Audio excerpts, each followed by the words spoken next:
case briefs, and so much more. LSData's got what you're looking for.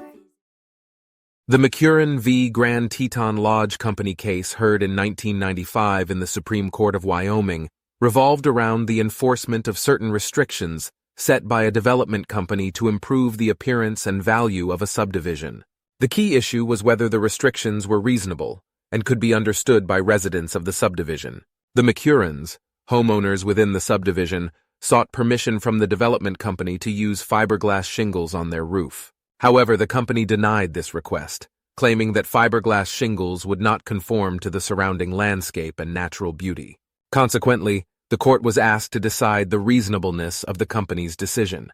After reviewing the evidence, the district court sided with the development company and granted summary judgment, stating that the restrictive covenants were both unambiguous and reasonable. The McHurons subsequently appealed this decision, but the higher court upheld the original judgment.